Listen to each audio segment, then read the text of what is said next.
योगेशं सच्चिदानन्दं वासुदेवं व्रजप्रियं धर्मसंस्थापकं वीरं कृष्णं वन्दे जगद्गुरुं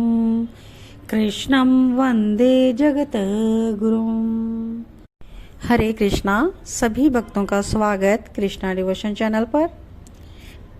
श्री कृष्ण की अद्भुत कथाओं का हम श्रवण कर रहे हैं। प्रभु की जितनी कथा कही जाए, जितनी कथा सुनी जाए, उनका वर्णन करने में हम असमर्थ हैं। लेकिन प्रभु अनंत हैं, असीमित है, तो प्रभु की कथा भी अनंत और उनकी कथा भी असीमित है। तो हम श्री कृष्ण चरित अमृतम अद्भुत से भी अद्भुत ग्रंथ का आस्वादन कर रहे हैं और हम रास पंचाध्याय का श्रवण कर रहे हैं। हमने महारास का श्रवण किया और उसकी पृष्ठभूमि कैसे उत्पन्न हुई, किस प्रकार से श्री कृष्ण और गोपियों के बीच रास हुआ और फिर कृष्ण अंतर्ध्यान क्यों हुए, और फिर गोपी गीत के द्वारा गोपियों का विरह गीत हमने श्रवण किया। गोपियों के जब विरह गीत से व्यथित हुए, जब गीत उन्होंने श्रवण किए, तब श्री कृष्ण उपस्थित हुए गोपियों के बीच में और फिर अद्भुत महारास हुआ। और उस महारास में श्री लक्ष्मी जी का प्रवेश निषेध है, हमने पिछले एपिसोड में श्रवण किया। तो आज का भाग 166 हम श्रवण करेंगे। आज के एपिसोड में महारास में गोपेश्वर महादेव हम श्रवण करने जा रहे हैं कि गोपेश्वर महादेव कैसे बने और महारास में वो क्या कर रहे हैं, क्यों जाना चाहते हैं। रास पंचाध्यायी महारास में गोपेश्वर महादेव, आइए श्रवण करते हैं।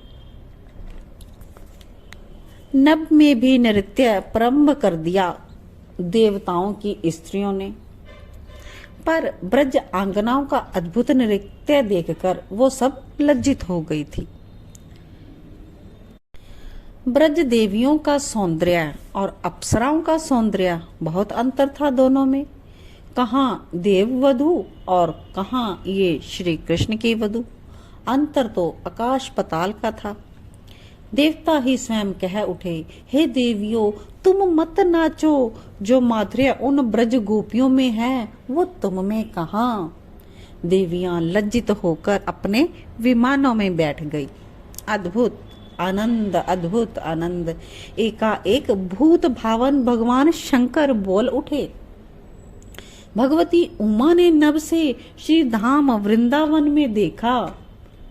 श्री कृष्ण चंद्र का नरम स्पर्श पाते ही सुध बुध खो बैठी गोपियां। उनके पद की गति तीव्र से तीव्रतम होती जा रही थी। रासेश्वरी साथ में थी। रासेश्वर बंठन के नृत्य का कौशल दिखा रहे थे। अब नृत्य में और भी वेग आ गया था। गायन तो शांत हो गया ब्रज गोपियों का, पर नृत्य अब तो केवल नृत्य ही रह गया था। मध्य में रासेश्वर को खड़ा कर स्वयं उनके चारों ओर घूमने लगी थी। क्या दिव्य शोभा थी वहां की। गोपियों की करधनी की ध्वनि, नुपुर की किंकनी की ध्वनि, ये अनंत गोपियों की जब एक साथ बजी ना, तब नभ में देव ऋषि नारद जी भी नाच रहे थे। गंधर्वों से बार बार कह रहे थे देव ऋषि, कुछ तो बजाओ वाद्य, तुम्हारा वाद्य धन्य हो जाएगा। ऐसी दिव्य बेला में नहीं बजाओगे तो कब बजाओगे। पर क्या बजाते, क्या उनसे बजाया जाता, नहीं बजाया गया। वो कोशिश कर रहे थे, पर ये महारास था, इसमें कौन सा सुर उठ रहा है और कहाँ जा रहा था, ये महान संगीतज्ञ गंधर्व भी समझ नहीं पाए थे। तभी महाराज का दर्शन करके महादेव को इतना आनंद आया कि वो श्रीधाम वृंदावन के लिए उतरने लगे नभ से। भगवती उमा को सवित्री ने कहा, महादेव तो लगता है वृंदावन ही चले गए हैं। बड़े ध्यान से देखती रही भगवती उमा कि उनके पति शंकर जी कहाँ जा रहे हैं। तो अब अगला सीन है, अब ये भगवान शंकर जी भी वृंदावन में आ चुके हैं। तो श्री जी की दो सखियों ने महादेव को रोक दिया। कहती हैं, आप नहीं जा सकते। पर मैं महादेव, अपना परिचय देते हुए महादेव बोले। सखियां बोली, इसलिए नहीं जा सकते। तो महादेव भोले बाबा हैं, मैं समझा नहीं ब्रज गोपियों, आप पुरुष हैं और रास में पुरुष का प्रवेश कहाँ। हाँ, यहाँ तो एक ही पुरुष है, श्याम सुंदर, बाकी सब गोपियां हैं। इन सखियों ने प्रेम उत्पन्न के संविधान समझा दिए थे। पर महादेव अपनी जटाएं खुजाने लगे। इसमें इतना सोचना क्या, पुरुष यानी अहंकार, और प्रेम नगरी में अहंकार का कोई काम नहीं, यही नियम है प्रेम का। महादेव अभी भी सोच रहे हैं। तब सखियां बोली, इतना मत सोचिए, पुरुष का चोला उतारिए, बनिए गोपी। हे महादेव, तब आपको इस वृंदावन में प्रवेश मिलेगा।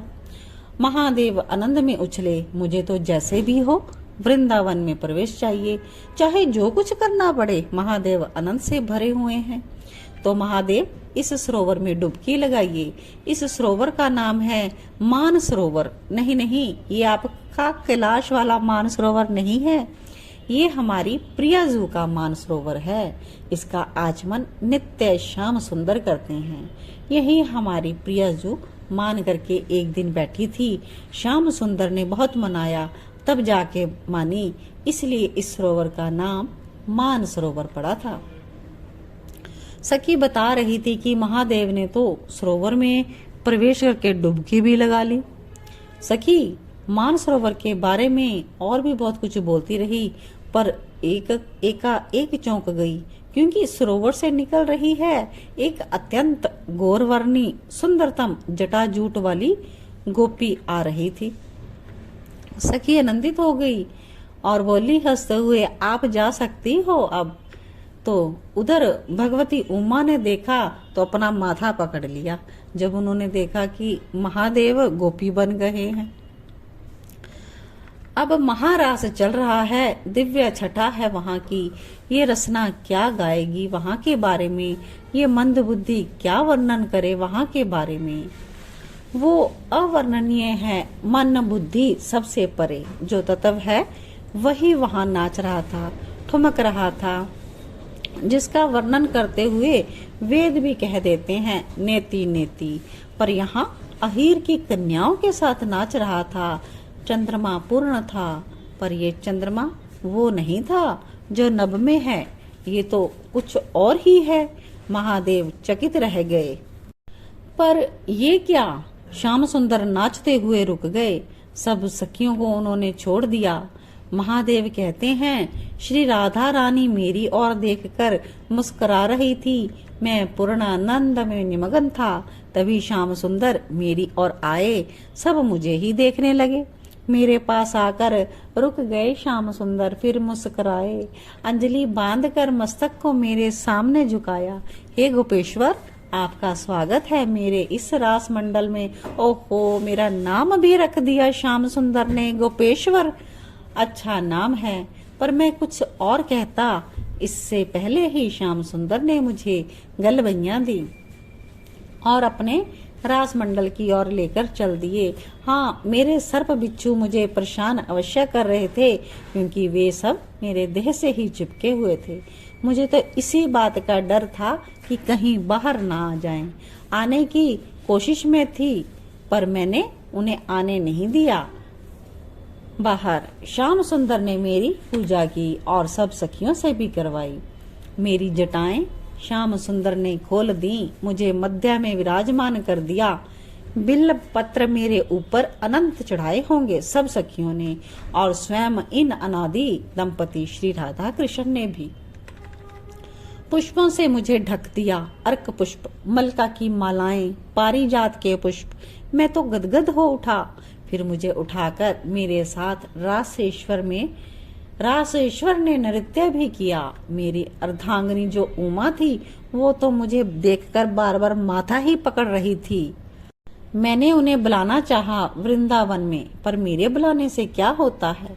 बिना अहंकार से मुक्त हुए इस श्री धाम में कोई प्रवेश भी तो नहीं पा सकता। तो आप मेरे गोपेश्वर हैं, ये कहते हुए मुझे आलिंगन किया था मेरे श्याम सुंदर ने। एक दिना भोले भंडारी बन के ब्रज की नारी वृंदावन आ गए हैं, पार्वती भी मना के हारी, ना माने त्रिपुरारी वृंदावन आ गए हैं। पार्वती से बोले मैं भी चलूंगा तेरे संग में।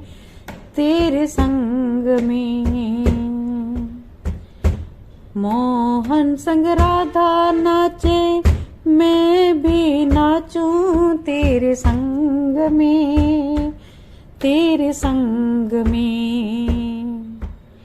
पार्वती भी मना के हारी, ना माने त्रिपुरारी वृंदावन आ गए हैं। पार्वती जी बोली कैसे ले जाऊं तुझे संग में, ओहो संग में। मोहन के सिवा ना कोई दूजा पुरुष वहाँ रास में। पार्वती भी मना के हारी, ना माने त्रिपुरारी वृंदावन आ गए हैं। पार्वती से बोले ऐसा बना दो मेरे बेस को,